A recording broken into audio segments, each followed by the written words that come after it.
अस्सलाम वालेकुम। कार्बोहाइड्रेट्स के बहुत से टेस्ट होते हैं, यानी कि कार्बोहाइड्रेट्स को डिटेक्ट करने के लिए इतने ज़्यादा टेस्ट को परफॉर्म किया जाता है कि उनको याद करना बहुत ही मुश्किल हो जाता है, बहुत ही मिक्स होता है।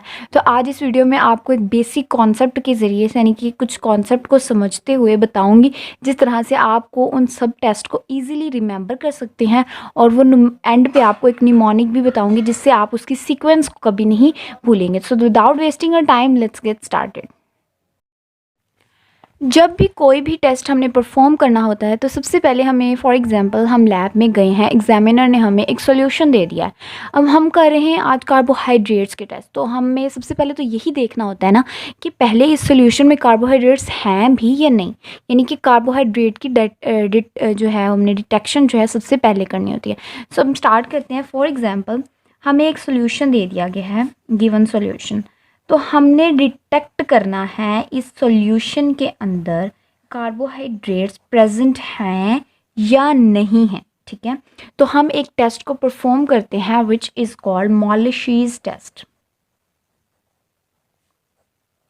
नंबर 1 टेस्ट कार्बोहाइड्रेट को किसी भी सॉल्यूशन में डिटेक्ट करने के लिए परफॉर्म किया जाता है, जो कि मॉलिशीज टेस्ट है। अगर वो टेस्ट के रिजल्ट्स पॉजिटिव आए, इट मीन्स कार्बोहाइड्रेट्स प्रेजेंट हैं, और अगर नेगेटिव आए तो इट मीन्स कार्बोहाइड्रेट्स प्रेजेंट नहीं है। तो ये तो हो गया नंबर 1 टेस्ट, जो किस लिए किया जाता है कि कार्बोहाइड्रेट को हमने डिटेक्ट करना है किसी भी सॉल्यूशन के अंदर। अब हमें सॉल्यूशन मिला, हमने कार्बोहाइड्रेट को डिटेक्ट कर लिया कि कार्बोहाइड्रेट्स प्रेजेंट हैं इसके अंदर। ठीक है, अब हमें पता है कार्बोहाइड्रेट्स की बहुत सी क्लासेस होती हैं। वो मोनोसैकेराइड्स भी हो सकते हैं, वो डाई भी हो सकते हैं, वो लिगो भी हो सकते हैं। अब एग्जामिनर कुछ ऐसा वो कहें कि जी नहीं, आप मुझे ये टेस्ट, ये तो आपने कर बता दिया कि कार्बोहाइड्रेट्स हैं, अब आप ये बताएं कि इसके अंदर मोनो टाइप है, डाई टाइप है या पॉली टाइप है कार्बोहाइड्रेट्स की। तो अब क्या करेंगे? तो फिर उसको करने के लिए एक टेस्ट और परफॉर्म करवाया जाता है। ठीक है, एक और टेस्ट परफॉर्म करवाया जाता है, सेकेंड टेस्ट, जिसको कहते हैं आयोडीन टेस्ट। ठीक है, आयोडीन टेस्ट दूसरा टेस्ट है जिसको परफॉर्म करवाया जाता है कि अगर तो इस टेस्ट के रिजल्ट्स पॉजिटिव आए तो इट मीन्स कार्बोहाइड्रेट की पॉलीसेकेराइड टाइप है। यानी कि जो सोल्यूशन के अंदर कार्बोहाइड्रेट्स प्रेजेंट हैं वो पॉलीसेकेराइड्स हैं। और अगर टेस्ट का रिजल्ट नेगेटिव आए तो इट मीन्स कि या तो वो मोनो है, मोनोसेकेराइड्स हैं, या वो डाइसेकेराइड्स हैं। अब हमने 2 टेस्ट कर लिए। नंबर 1 मॉलिशीज टेस्ट, डिटेक्ट करना था कार्बोहाइड्रेट प्रेजेंट है कि नहीं। दूसरा आयोडीन टेस्ट के पॉलीसेकेराइड हैं या मोनो और डाई हैं। तो पॉजिटिव आया तो पॉली, नेगेटिव आया तो मोनो और डाई। अब एग्जामिनर हमें अगर कह दे कि बताएं जी मोनो और डाइसेकेराइड है। अब कार्बोहाइड्रेट की प्रॉपर्टी होती है कि वो रिड्यूसिंग भी होते हैं और नॉन रिड्यूसिंग भी होते हैं। अब उसने कहा कि आप बताएं, डिस्टिंग्विश करें कि इसके अंदर रिड्यूसिंग वाले हैं या नॉन रिड्यूसिंग हैं। तो हम उसके लिए एक और टेस्ट परफॉर्म करवाएंगे जिसको कहा जाता है Benedict test. Benedict test, that is third test. इसको किस लिए परफॉर्म किया जाता है?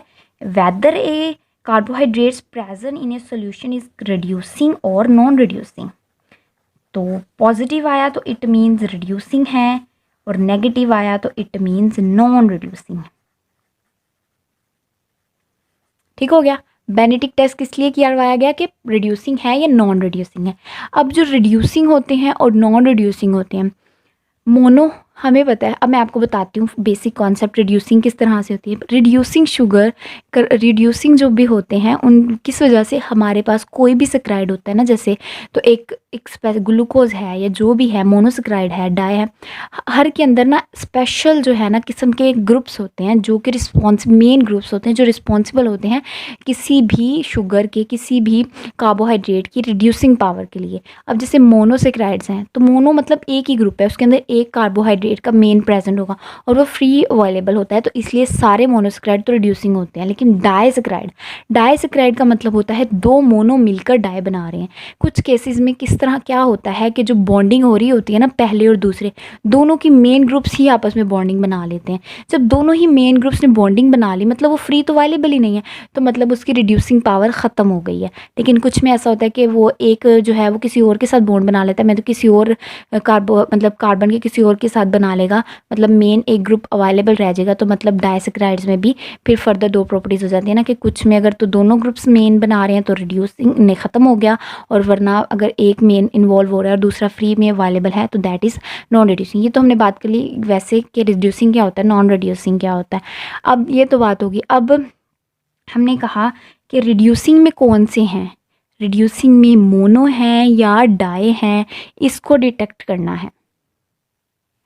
इसके लिए टेस्ट परफॉर्म करवाया जाता है, दैट इज़ 4th टेस्ट, ये था 3rd, जिसको कहते हैं बारफोर्ड्स टेस्ट।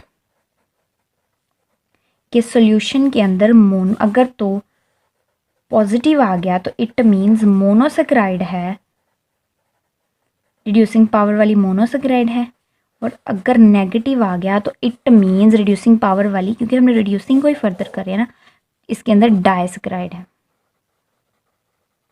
ठीक हो गया, ये हो गया बारफोर्ड्स टेस्ट। 4 टेस्ट हो गए। नंबर 1 हमने डिटेक्शन करनी है जो कि मॉलिशिस करता है, फिर हमने बताना है कि पॉलीसेक्राइड है या मोनो डायपोली होगा, तो फिर हमने आयोडीन करना है। फिर उसके बाद वो जो डाइसैकेराइड और मोनो था उसमें रिड्यूसिंग है कि नॉन रिड्यूसिंग है, वो बेनेडिक्ट ने करवाना है। बारफोर्ड्स ने बताना है कि रिड्यूसिंग के अंदर से भी फर्दर कौन सी वाली है, मोनो है या डाई है।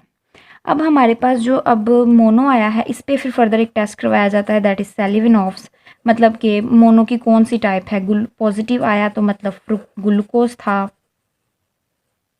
सॉरी फ्रुक्टोज था, और अगर नेगेटिव आ गया है तो इट मीन्स कि ये ग्लूकोज है। ठीक है, मतलब ये दोनों ही मोनोसेक्राइड की, ये फर्दर उसको सेलिविनोस फर्दर कर रहा होता है मोनोसेक्राइड को, और डाइसैकेराइड को फर्दर कर रहा होता है ओसाजोन। ठीक है, डाइसैकेराइड को फर्दर, अगर डाइसैकेराइड्स में फर्दर कुछ हमने कंपार्टमेंट कुछ फ्रैक्शंस लेनी हो तो फिर ओसाजोन करवाएगा, और मोनोसेक्राइड से फर्दर लेनी हो तो सेलिविनॉफ्स करवाएगा। फिर ये तो सारे हो गए। अब रिड्यूसिंग पर, और जो नॉन रिड्यूसिंग बच गया था ना हमारे पास, इस पर कुछ हाइड्रोलाइसिस के टेस्ट करवाए जाते हैं।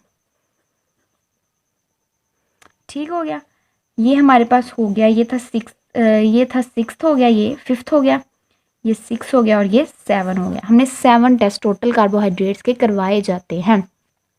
ठीक है, नंबर 1 जो था मॉलिशिस test, 2nd iodine, 3rd Benedict, 4th जो बारफोर्ड्स, फिर 5th पे हाइड्रोलाइसिस नॉन रिड्यूसिंग पे, फिर रिड्यूसिंग पे बारफोर्ड्स था जो कि फर्दर फिर मोनोसेक्राइड डाई में होता है तो सेलिविनॉफ्स, और फिर फर्दर डाई पे ओसाजोन। हमने ये तो बात कर ली कि 7 टेस्ट हैं, ये भी मैंने आपको बता दिया कि किस टेस्ट ने क्या क्या करना है।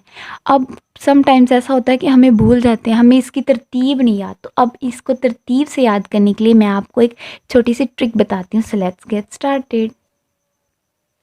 हमने ये 7 टेस्ट पढ़े हैं ना आज, तरतीब से मैंने इनको लिख दिया है। ठीक है, सबसे पहले मॉलिशिस पढ़ा, फिर आयोडीन पढ़ा, फिर बेनेडिक्ट, फिर बारफोर्ड्स, फिर हाइड्रोलाइसिस, फिर सेलिविनॉफ्स, फिर ओसाजोन। अब इनको हम तरतीब से ही किस तरह याद रख सकते हैं, मैं आपको छोटी सी निमोनिक बताती हूँ, एंड दैट इज़ एम है तो हम याद रख लेंगे मुल्तान। आपको बस एक सेंटेंस याद करना होगा। आई से इज़, बी से बिग, बी से हम बट ले लेते हैं, एच से हैज़, एस से सम, ओसाजोन जोन से हम ले लेते हैं यहाँ, मतलब जोन्स। ठीक है, Multan is big but has some zones. जब अगर आप ये एक लाइन याद कर लेंगे तो आपको कभी भी इन टेस्ट की तरतीब नहीं भूलेगी। Okay, so this is the mnemonic to learn the sequence wise test for carbohydrates. And पहले मैं आपने आप लोगों को बताया कि कौन से टेस्ट का क्या फंक्शन होता है। सो आई होप आप लोगों को सब समझ आ गई होगी, और अगर कोई भी क्यूरी है तो आप लोग कमेंट्स में ज़रूर पूछिएगा, और अगर इसी तरह की अगर कोई और वीडियो भी आपको चाहिए तो आप वो भी कमेंट्स में सजेस्ट कर सकते हैं। सो अगर वीडियो अच्छी लगी तो लाइक कमेंट ज़रूर करिएगा। अल्लाह हाफिज़।